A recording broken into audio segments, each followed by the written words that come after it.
સીતારામ, કેમ છો બધા? મજામાં જ છો? અમારા નવા વ્લોગમાં બધાને હાર્દિક સ્વાગત છે.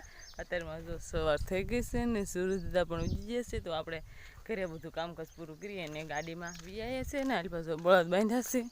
તો આપણે પહેલાં બળદ નીચેથી વાસીદું કાઢી નાખવી, રાળા બાળા કાંક લઈ લેવી અને આ બધી વાળી નાખવી. અને આજે થોડીક ટપકના સોટિયા કાલે રહી જતા, તો આપણે ટપકના સોટિયા પાથરવાના, તો એ પાથરી અને પછી આપણે તમને બધાને ખબર છે આપણે લીલી ઝાર ઊભી છે તો એ વાઢવાની છે.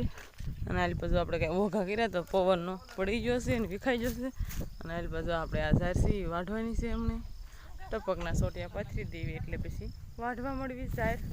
બધી ટપક જો વીટાઈ ગઈ છે. અને હાલ મારો પાછો ટ્રેક્ટર હાકે છે, હાલપા લોઢિયા વાળે રાબ હાકે છે. હાલપા ઝાર વાઢવાનું શરૂ થઈ ગયું છે, તો આપણે હાલ્યા જઈશું પાણીની ગાગર લે.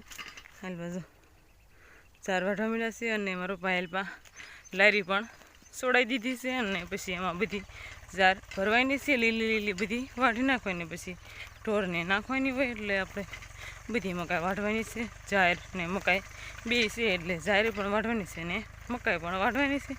તો હવે આપણે હાલ્યા જઈએ છીએ. હવે પછી આપણે પણ ઘડીક વઢાવી એટલે કાંઈ ને કાંઈ વઢાઈ જાય, તડકો ન થાય ને પહેલાં. અત્યારે તડકો પણ થઈ ગયો છે તો એ ઘડીક વાઢવી. આપણે જો એટલી ઝાર વાઢી છે અને હાલપા વાઢવાનું શરૂ છે.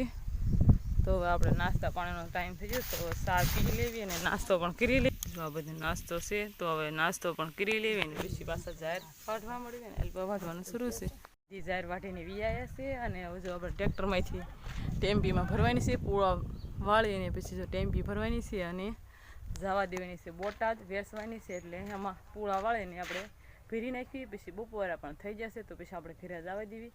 બધી પડામાંથી મકાઈ લઈ લીધી છે, મકાઈ થોડીક પડી છે અને ઝાર બધી હારી લીધી છે. તો મકાઈ હમણાં આપણે ડાગડું ખાલી થાય ટ્રેક્ટરનો એટલે આપણે પછી મકાઈ ભરવા જવાનું છે અને પછી આપણે ઘરે પણ જવાનું છે. જશે ને પછી બધા બપોરા કરવા બેસી જશે. અને બપોરામાં ઘઉંની રોટલી છે, કચુંબર બનાવી છે અને પછી પાપડ તૈયાર છે અને આમાં સાઈઝ છે અને પછી કેરીનો સંભારો. અને બધા બપોરા કરવા બેસી જાય તો આપણે પણ બપોરા કરી લેવી. આપણે વાડીએ વિયાયા છે અને બળદને જો બાઈ લીધા છે ને તો આપણે એને નાખવાની છે. તો આપણે મગ એ બધું કાલ બધા મગ હતા એ તોડી નાખ્યા, તો એ મગ ખી નાખવાના છે. જો આ ખેવાના છે તો આપણે ખેવા મળવી અને એટલા તો ખી નાખ્યા છે, પછી નાખી દેવી એટલે આલપા ખેતી પણ થઈ જાય. તો હવે આપણે ખેવા મળવી. આમાં શીંગું હતી એ બધી આપણે લઈ લીધી છે અને હવે ઢોરને નાખવાના એટલે ખી નાખવી, ઢોરના નીણ પણ થઈ જાય.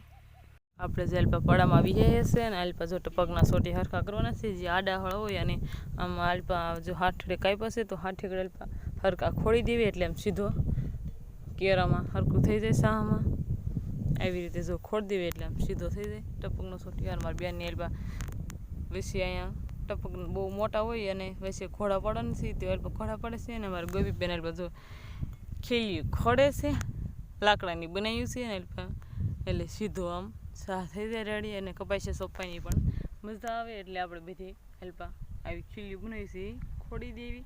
અને પછી બીજું કાંઈ કામ નથી. તો તડકો પણ બહુ છે. અલ્પા વરસાદ ચડી ગયો છે અને વરસાદ પણ આગે લાગે છે, બહુ આવતો લાગે છે. અલ્પા વરસાદની સુગંધ પણ આવે છે એટલે આપણને એમ થાય કે વરસાદ અલ્પા આવશે જ. તે આપણે તો કાંઈ અલ્પા આ બધી જો ખીલી ખોડવાની છે તો આપણે લાકડાની ખીલી ખોડી દેવી, ઓલા શેઠે ખોડી નાખીએ છીએ. અને અમારે બે બેનું અલ્પા વચ્ચે ટપક ઉડે ને એટલે ઢફા કરે છે ધૂળના, એટલે ઉડે ને ટપક. અને હવે આપણે આ ફીંડલા પડ્યા છે ખાલી તો એ વાડીએ પોગાડી દેવી. અને અલ્પા બીજી એટલા જો ખીલા ખોડવાના છે તો આપણે ખોડી દેવી. તો વરસાદ પણ આવી જશે તો નાહવાની પણ મજા આવશે. એ હાથમી ગયો છે ને આપણે ઘરે જવાનો ટાઈમ પણ થઈ ગયો છે, તો આપણે થોડાક અલ્પા વાળા બાંધવાના હતા એ તો બાંધી. અને અલ્પા જો વીજળી થાય છે અને વરસાદ આવવાનું લાગે છે, હમણાં વરસાદ પણ આવશે. સરસ મજાના જે હાથમી ગયો છે. આપણે વાડીથી ઘરે વ્યાય છે અને વરસાદ પણ ચાલુ છે અને આપણે જો પલ્લી જઈએ હવે તો હમણાં આપણે કપડાં બદલાઈ લેવી. તો આજનો દિવસ તક આપણે આવો રહ્યો. કોમેન્ટમાં કહેજો કે કેવો લાગ્યો, પસંદ આવે તો લાઈક કરજો, શેર કરજો, ચેનલ પર ન હોય તો વિડીયોને સબસ્ક્રાઈબ કરી નાખજો. ફરી મળીશું નવા બ્લોગમાં. બાય.